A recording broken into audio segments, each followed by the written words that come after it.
ये है talks news network और आप देख रहे हैं पॉलिटॉक्स, राजनीति का कच्चा चिट्ठा। चालू वित्त वर्ष में देश की तिमाही सकल घरेलू उत्पाद यानी जीडीपी में 23.9% की ऐतिहासिक गिरावट दर्ज की गई है। केंद्रीय सांख्यिकी कार्यालय की रिपोर्ट के सामने आने के बाद केंद्र की मोदी सरकार विपक्ष के निशाने पर आ गई है। पिछले साल की समान अवधि में यह दर 5.2% रही थी। इस पर सफाई देते हुए सरकार की तरफ से मुख्य आर्थिक सलाहकार के.वी. सुब्रमण्यम ने इसका जवाब दिया कि आखिर यह गिरावट क्यों हुई। उन्होंने इन आंकड़ों के लिए कोरोना संकट को जिम्मेदार ठहराया। जीडीपी की इस गिरावट पर कांग्रेस नेता राहुल गांधी ने सरकार पर हमला बोला है। राहुल गांधी ने कहा है कि सरकार का हर चेतावनी को नजरअंदाज करते रहना बहुत ही दुर्भाग्यपूर्ण है। कोरोना संकट के बाद देश की अर्थव्यवस्था गर्त में समा चुकी है और करोड़ों लोग बेरोजगार हो चुके हैं। मार्केट में न पैसा है न नौकरी। इन हालातों को लेकर पूर्व कांग्रेस अध्यक्ष राहुल गांधी ने सोमवार को अर्थव्यवस्था के मोर्चे पर मोदी सरकार को आज के जमाने के अंदाज में घेरा। राहुल गांधी ने अपनी नई वीडियो सीरीज के माध्यम से देश की पाताल लोक में समाती अर्थव्यवस्था पर सवाल उठाया और कहा कि बीजेपी सरकार ने असंगठित क्षेत्रों की अर्थव्यवस्था पर आक्रमण किया और आपको गुलाम बनाने की कोशिश की जा रही है। राहुल गांधी ने वीडियो सीरीज की शुरुआत में विश्वव्यापी मंदी का जिक्र किया। उन्होंने कहा 2008 में पूरी दुनिया में आर्थिक तूफान आया।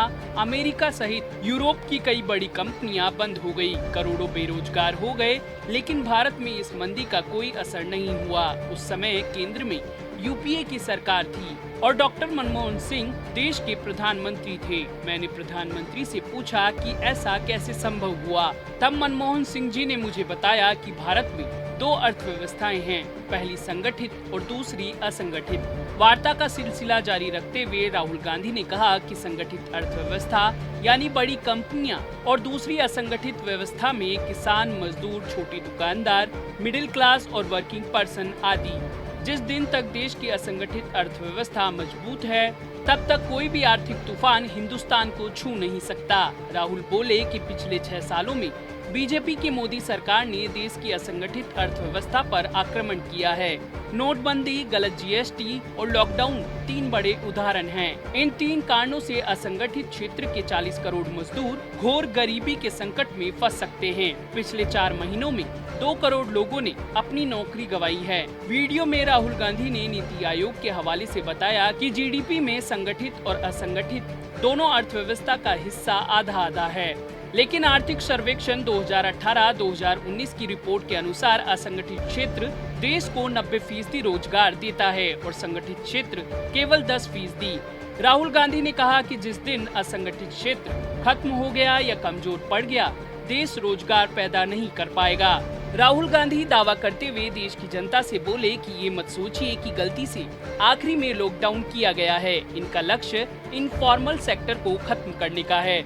उन्होंने कहा कि प्रधानमंत्री जी को अगर सरकार चलानी है तो मीडिया की जरूरत है और मार्केटिंग की जरूरत है, लेकिन नीतियों के कारण रोजगार पैदा नहीं हो रहे हैं। जिस दिन इनफॉर्मल सेक्टर खत्म हुआ तो रोजगार नहीं आ पाएंगे। राहुल गांधी ने आगे कहा कि केवल इन 3 कारणों से असंगठित क्षेत्र के 40 करोड़ मजदूर घोर गरीबी के संकट में फंस सकते हैं। परिणाम सामने आने हैं। भारतीय अर्थव्यवस्था 40 वर्षों में पहली बार भारी मंदी में है। पिछले 45 सालों में बेरोजगारी अपने सर्वोच्च चरम पर है। जीडीपी अपने न्यूनतम स्तर पर आ चुकी है। साथ ही पिछले 4 महीनों में 2 करोड़ लोगों ने अपनी नौकरियां गंवाई हैं।